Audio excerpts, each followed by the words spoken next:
Salut à tous, alors aujourd'hui une vidéo où je vais sortir de l'exploitation, vous l'avez peut-être vu sur mes autres réseaux sociaux.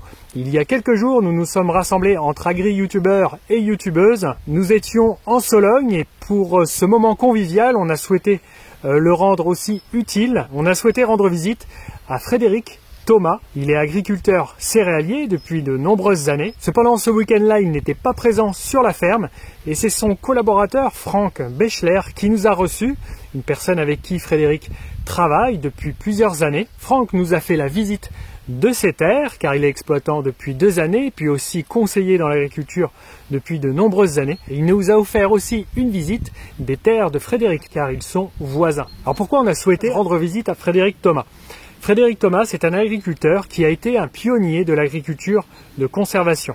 Une agriculture bien particulière que je vais vous expliquer dans cette vidéo. Frédéric pratique cette agriculture depuis plus de 25 ans. Franck, que nous avons rencontré, la pratique depuis maintenant 2 ans. Il lui emboîte donc le pas et souhaite convertir ses terres qui ne l'étaient pas il y a quelques années à son arrivée. Grâce à cette visite, nous avons pu comparer les 2 exploitations et surtout l'état des 2 types de sols. Alors il y a 25 ans, pourquoi Frédéric Thomas s'est lancé là-dedans, dans cette agriculture ? Les sols de Sologne, ces sols en particulier, sont pauvres, ils sont sableux, la structure est mauvaise, il y a très peu d'argile, trop peu de matière organique. Humide l'hiver, les plantes suffoquent, très sec l'été, les plantes grillent, manquent d'eau, à la moindre averse, le sol se referme en surface, l'air peine à circuler. L'équilibre chimique est mauvais, certains éléments minéraux du sol ne sont pas assimilables par les plantes car ils sont bloqués par cet équilibre chimique. L'activité biologique, les micro-organismes, les vers de terre est très réduite, l'acidité et le manque d'air ne les arrangent pas. Nous avons commencé par fouler une parcelle d'orge de Frédéric Thomas. Ah dis donc, cette terre noire, tous ces vers de terre. Il a plu il n'y a pas longtemps et je suis en petites chaussures, très faiblement argileuse comme terre. Et il y a gavé de vers de terre. T'as vu tous les turicules ? Donc là vous êtes sur les sols de chez Frédéric, vous voyez ça travaille toujours. Puis les brun, la couleur brune. Voilà. Là, ça fait rêver. Et là quand vous voyez une orge comme ça qui a pris 380 mm d'eau et qui n'est pas jaune, Qui est toujours vert. et c'est en fait en plus je vous dis dans le secteur les gars ne font plus d'orge parce qu'ils n'arrivent pas à en récolter, elles pourrissent. Alors on voit bien que c'était une terre vivante, brune, l'eau circule, il a pourtant beaucoup plu, les pH sont remontés et avoisinent le neutre. Comment a-t-il réussi à revitaliser son sol? Son objectif premier a été d'augmenter le taux de matière organique pour ainsi réactiver le sol. L'un de ses premiers leviers est la couverture permanente du sol par des couverts végétaux entre les cultures principales. Après la moisson d'une céréale, par exemple, en été, Frédéric va implanter un couvert dans l'attente du semis de la culture d'après, qui est quelques mois après, à l'automne. Il va implanter comme ça de nombreuses espèces, 5, 10, 15 plantes, qui ne seront pas cultivées pour la graine, qui seront simplement cultivées pour créer de la masse végétative, de la biomasse. Des légumineuses, des graminées qui vont créer plusieurs tonnes de matière sèche par hectare, qui seront détruites avant l'implantation d'une culture principale, et la matière organique sera directement restituée au sol. Frédéric va aussi apporter des quantités importantes de matière organique de l'extérieur, des composts, mais aussi il va de plus en plus se tourner vers le pâturage de ces terres. Le collègue qui a des brebis, lui il n'a pas assez de surface donc il vient pâturer C'est couvert ouais. après la moisson. Donc ça permet aussi d'avoir un bon deal, d'amortir aussi des fois des mélanges de couverts spécifiques parce qu'on veut orienter quand même pour la bouffe pour les animaux. Donc, mais au moins on peut se permettre d'y aller parce que les animaux viennent et qu'il y a un retour quoi. Des animaux qui vont pâturer ces couverts végétaux, ils vont les consommer, créer des déjections directement déposées sur le sol. Ce sont des éléments qui seront directement assimilés par la culture, mais aussi qui vont faire fonctionner le sol. Ces déjections vont amener plus de vie et une diversité de vie pour les faire se décomposer dans le sol. Pour bien se représenter comment étaient les terres de Frédéric Thomas il y a plus de 25 ans lorsqu'il s'est lancé dans cette agriculture, Franck nous fait visiter l'une de ses parcelles qu'il vient tout juste de basculer dans cette agriculture de conservation il y a moins de 2 ans. Ah, c'est vraiment du sel. Ça, c'est les terres qu'il a prises. Ouais, ça c'est les terres qu'il a prises. J'ai une parcelle de blé là, qui a qui est un petit peu en place. Je crois sur la plage. Ouais, je vois. Pour remonter ça. Et comme cette parcelle est toute juste voisine à quelques dizaines de mètres des terres de Frédéric Thomas, Franck va nous chercher un petit profil à la bêche pour comparer les deux sols. Il va chercher l'autre côté juste pour les mettre l'un à côté de l'autre pour montrer la différence. Attention. Ah ouais, là on est... Vous amenez le bon ici, comme ça j'inaugure en même temps. Voilà. Ah ouais. Allez, ouais. D'accord. Donc en fait ça c'était il y a 20 ans. La première zone elle a pris la profondeur à gauche. Là ça commence. On voit que ça commence, mais j'ai encore du boulot quoi. Hein. J'ai encore du boulot. Donc cette parcelle là en fait, je vais l'emmener comme je vous disais en Métémax. Donc je produis de la biomasse. Et soit je le fais pâturer, ou soit je le laisse au sol. Mais j'immobilise ces parcelles-là à vocation de production de biomasse.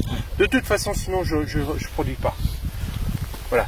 Le rendement que je fais par rapport au marché actuel, au prix du marché actuel, c'est comme si je pissais dans un violon. Donc je préfère produire de la viande et monter mon capital sol. Ça c'est des anéciques. Donc voilà, ceux qui ont l'extrémité là qui est aplatie, c'est un mélange d'orge, de févrole, de pois, de vesse, et tout qu'on le fait, et ben on va peut-être garder l'orge. Donc en fait à chaque fois on est sur des productions d'opportunités et à tiroir. Ouais. On a fait des comptages, on est un petit peu limite en densité d'orge, mais dans nos systèmes avec les coûts de production qu'on a ça passe.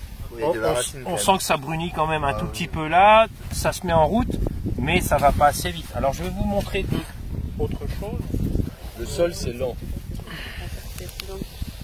Comme nous l'expliquait Franck, Frédéric fait pâturer parfois les moutons dans ses couverts végétaux. Franck lui affectionne les vaches angus. C'est un autre animal qui valorise bien les couverts et ce sont par conséquent des bêtes vendues pour la viande. Là j'ai fait du bulk grazing qu'on appelle. Donc alors je ne l'ai pas inventé. Hein. Aux États-Unis ils le font, ça vient de chez eux, comme beaucoup de choses en fait. Donc en fait j'ai déroulé des ballots de foin et je faisais pâturer mes animaux comme là-haut, mais je vais vous montrer comment ça se passe. Tous les 2 jours, je déroulais un ballot et j'étais au fil avant. Donc elle me bouffait mon ballot. 2 jours après, je déroulais un autre ballot, j'enlevais mon fil, je replaçais mon fil de l'autre côté et j'avançais comme ça. Et l'objectif en fait c'est de remonter mon niveau de matière organique très très vite par l'apport de biomasse. Et en fait le travail c'est de faire pâturer ces animaux là sur des courtes périodes, sur des petites surfaces pour que les déjections, la répartition des déjections soit optimale dans cette zone là et on avance comme ça.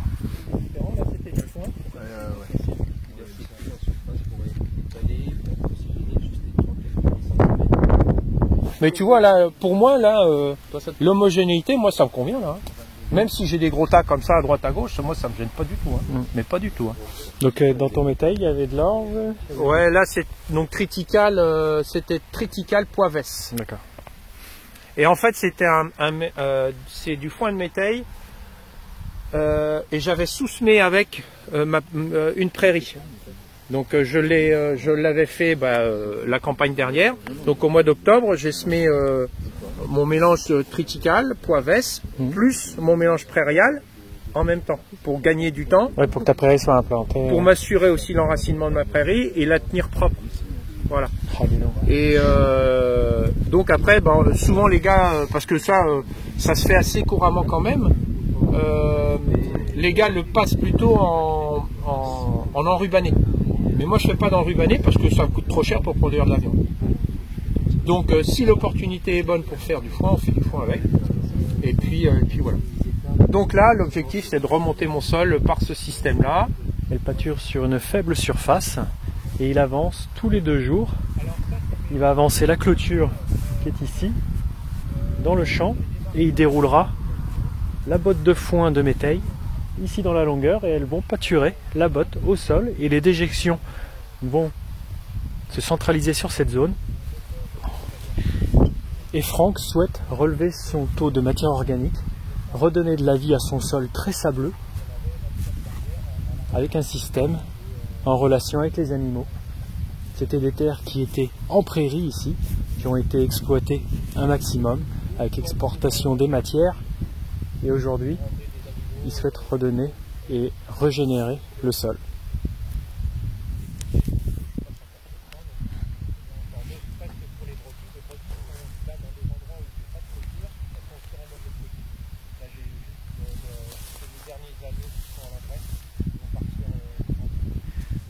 Peur de la caméra.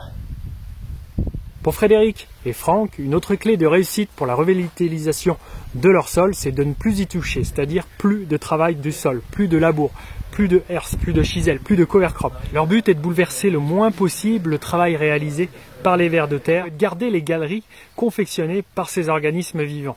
Les galeries qui vont être empruntées par les plantes pour aller chercher des nutriments en profondeur, chercher de l'eau aussi si le temps tourne au sec, des galeries qui vont pouvoir aussi être empruntées par l'eau tout simplement, ici en cette période automnale et hivernale, de l'eau en abondance qui va pouvoir emprunter ce chemin et drainer plus facilement la surface du sol et permettre ainsi aux cultures de ne pas suffoquer, de ne pas noyer et de ne pas pourrir. Leur parc matériel se réduit au minimum, donc surtout des semoirs, un semoir direct pour les céréales, un semoir monograine pour le tournesol et le maïs. Parce qu'en fait on a l'engrain localisé, le microgranule et puis le liquide si on veut, ou même traiter sur le rang si on veut économiser encore plus.